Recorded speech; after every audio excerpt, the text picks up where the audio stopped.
What's up, ladies and gentlemen of YouTube? Boogie2988 coming at you live once again through the power of the internet. And now that 2016 is pretty much at an end and all of the video games that are going to come out have come out, it's time for me to do my favorite games of 2016. Now, as per usual, this list can be very polarizing, so let me keep in mind this list is heavily weighed by my personal preference. I didn't get to play every game that I wanted to play this year, so your game may be one of those games. It also is not like the best, quantifiably best, or the highest rated, or the best quality for your money, or anything like that. These are just 10 games I happen to play and happen to like this year. So as per usual, the game cannot be in early access.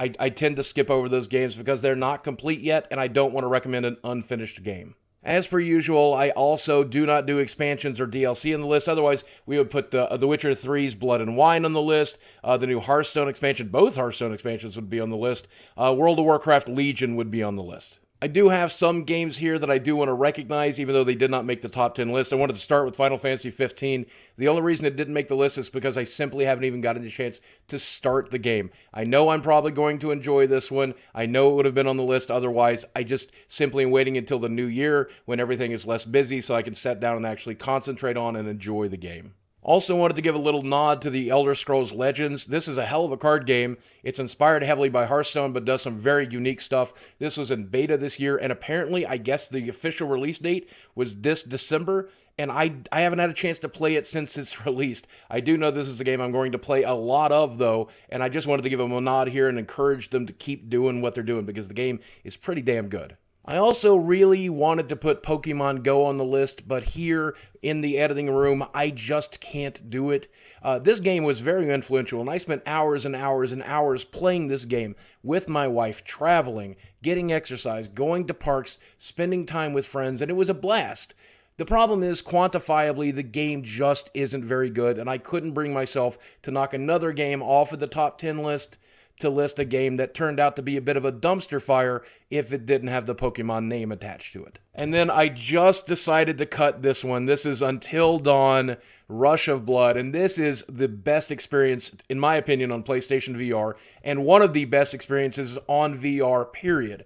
The reason I couldn't put this on the list, though, is because it is more of an experience than it is a game, even though it is a system seller, and I've had people try it and then immediately rush out to buy PlayStation VR so they can experience more of this game.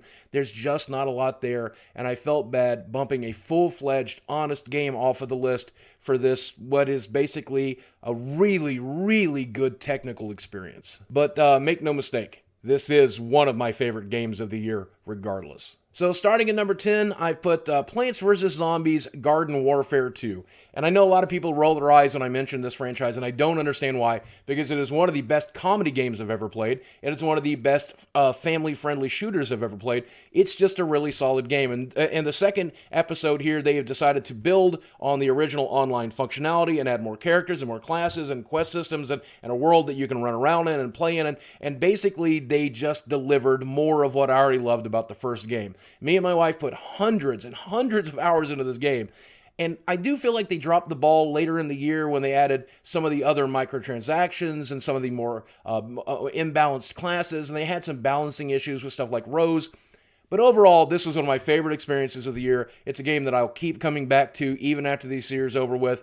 Me and my wife love this game, and I think we're not going to stop playing it anytime soon. At number 9, I've put Firewatch. And I know this one will be controversial because I think we beat this game in one setting on stream. It is very, very short with little to no replay value.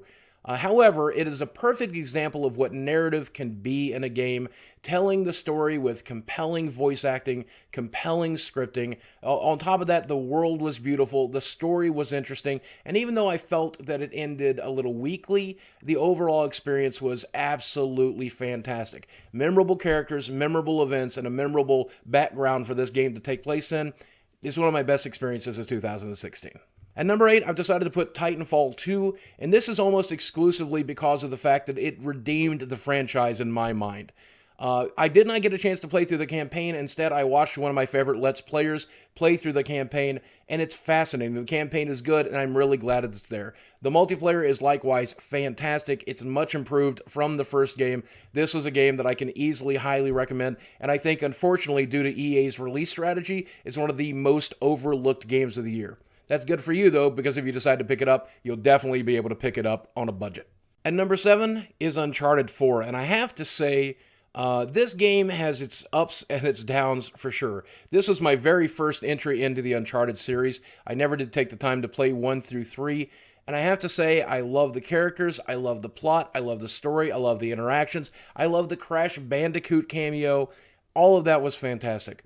I felt combat was fairly stilted, but that's very common for a Naughty Dog title, and even though the story surrounding the game was worth putting up with the stilted combat, I feel like the stealth options were frustrating, the combat wasn't fantastic, that's what keeps it from being higher on the list. But of course, as usual, this story of redemption for Nathan Drake is easily worth putting it somewhere on the list. At number 6 is Battlefield 1, and if you've watched my streams on Twitch, you absolutely know why this is the case. I cannot get enough of the multiplayer for this game. It feels like a return to form. It feels like I'm playing Battlefield 1942 with very updated and awesome graphics. The combat can be hectic and very, very crazy, but it can also be very skill-based and intense, and I love the multiplayer for this game. It's amazing. Likewise, the single player is emotional and moving and makes you face the horrors of war, and it really, really sticks in your mind. It's not something that you'll forget. The only reason this game is not higher on the list is because, as per usual, EA's monetization of their games and the way that they're separating maps and they're pushing their DLC is very, very frustrating to me. Had there been a much simpler, easier way to get all of the content, this game easily could have been in the top 3 for me. At number 5, we have Inside. And I have to say, this is a game I neglected throughout most of the year. I thought it was just another running right simulator, another Limbo clone. I did not expect it to be interesting or good. The number of what the hell moments you get out of this game, though, is well worth the price of entry. And even though it is very, very short and very, very weird, artistically, it is beautiful. It sounds beautiful. It looks beautiful. Mechanically, it is beautiful. It feels like the way I remember old games like Prince of Persia, the 1990s version, or Out of This World. And it's got so many cool death sequences that I found myself killing myself just to see what the death sequences would look like. And the ending is weird. It's weird. It's just a really weird game. At number 4, I've put The Last Guardian, and this was a game I was not hyped for at all. I expected absolutely nothing for this game, and actually had no intention of taking the time to finally play it this year until I saw another YouTuber make a song about it. It's Dan Bull wrote a rap song about this game, and that got my wife interested, which then got me interested, and I'm really, really glad that happened. To me, on paper, it doesn't look like the idea of what The Last Guardian is, could, or should work. But all of that extra time in the developmental cycle to make it the game that it turned out to be is amazing. And what makes this game amazing isn't the problem solving or the map exploration or anything else. It is the incredible amount of detail paid to the main character, the detail added to the Guardian, and the way that he interacts and the way that you interact with the world and everything else. The game is breathtakingly beautiful. It feels real, it feels important, it plays well, it looks absolutely gorgeous, it sounds gorgeous. It's about as close to a piece of art as I think a game can actually be. So I think we all knew that Pokemon Sun and Moon was going to be on the list somewhere, but I didn't think you guys would expect it at number 3. The reason is simple, though. It is the ultimate Pokemon game. It definitely has better graphics than any other game, even scaled up to the point that it could appear on the Nintendo Switch or the Wii U at some point.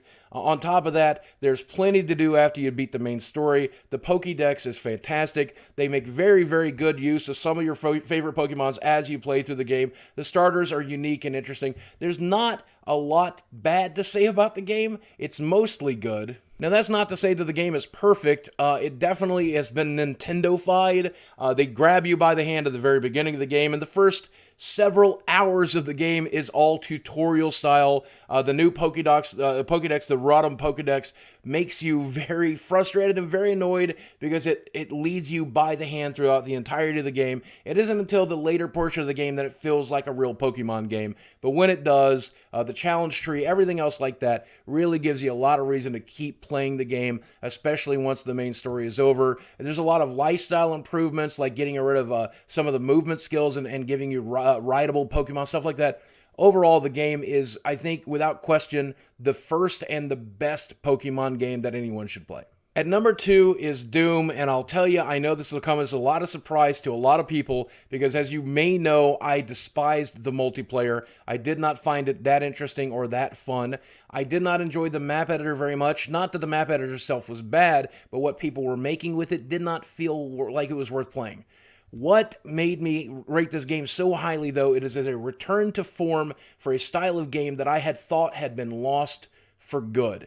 This is a ultra-violent action game that is over-the-top gory. It is pulse-pounding. It is amazing. The level design is great. The hidden trinkets on each level make it worth exploring. There's a lot of replay value that'll make you go back and play the single-player maps over and over again. The storyline is loose enough to structure the game. It is interesting enough to where it keeps you wanting to finish the game. This game was almost orgasmic, and there were such moments that were so violent, I actually found myself fatigued from enjoying the game too much. I could not leave this game off the list, and I gotta tell you, it came this close to being number 1. Now, I can feel the collective rage from my number 1 in the comment section already, and I haven't even finished the video yet. But at number 1, I have put Overwatch, and I want you to notice on the box art here, I have put the PC version of Overwatch. I do not include the console versions. The console version would not be my number 1 game. The PC version is. My problem with the console version of the game is fairly simple. It is a $60 title to play on the consoles that is half of a game. There is no single-player campaign, and there absolutely should have been something like that if you were going to charge the full $60 for console. Furthermore, the game did not perform as well as they had expected on console, so whenever I try to boot it up on Xbox One, I end up playing against bots because it's hard to find other people to play. And the challenge level of playing it on console versus playing it on PC is night and day. The experience on PC is so much more interesting and so much more challenging with a much larger user base. It's hard to compare it to the console version.